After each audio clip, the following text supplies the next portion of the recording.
भूतिया हवेली की कहानी। ये कहानी एक छोटे से गांव में स्थित एक पुरानी हवेली की है। गांव के लोग इसे भूतिया हवेली कहते थे। इस हवेली में कभी कोई नहीं जाता था क्योंकि वहां जाने वाले कभी वापस नहीं लौटे थे। कई साल पहले इस हवेली में एक धनी जमींदार अपने परिवार के साथ रहता था।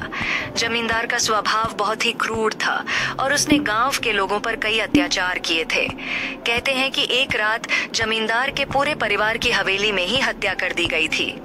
उनके शव हवेली के विभिन्न कोनों में पाए गए थे और हवेली के अंदर का माहौल तब से ही भयावह हो गया था। गांव वालों का मानना था कि जमींदार और उसके परिवार की आत्माएं अब भी हवेली में भटक रही हैं। एक दिन गांव के 3 दोस्त राहुल, विक्रम और अंजलि ने हवेली के रहस्य को सुलझाने का निर्णय लिया।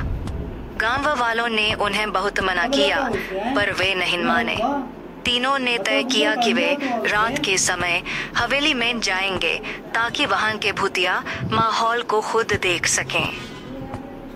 रात को जब वे हवेली के पास पहुंचे तो वहां का माहौल पहले से ही अजीब और डरावना लग रहा था। हवेली के चारों ओर सन्नाटा था। सिर्फ पेड़ों की शाखाएं हवेली की पुरानी खिड़कियों से टकरा रही थीं। तीनों दोस्त धीरे धीरे हवेली के अंदर घुसे। हवेली के अंदर घुसते ही उन्हें ठंडी हवा का झोंका महसूस हुआ। हवेली के अंदर के कमरे धूल और मकड़ी के जालों से भरे हुए थे। अचानक उन्हें किसी के कदमों की आवाज सुनाई दी।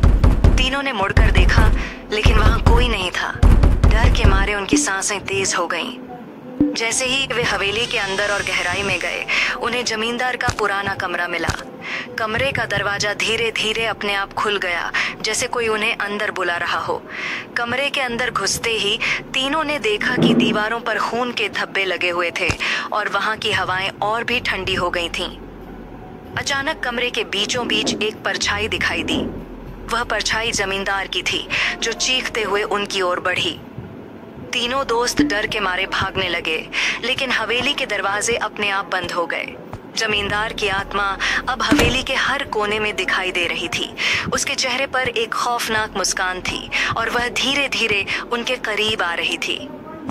आखिरी बार गांव वालों ने सिर्फ उनकी चीखें सुनी। उस रात के बाद वे तीनों कभी वापस नहीं लौटे। हवेली का रहस्य अभी भी बना हुआ है और अब कोई भी गांव वाला उस भूतिया हवेली के पास जाने की हिम्मत नहीं करता। कहते हैं कि आज भी अगर आप रात के समय उस हवेली के पास से गुजर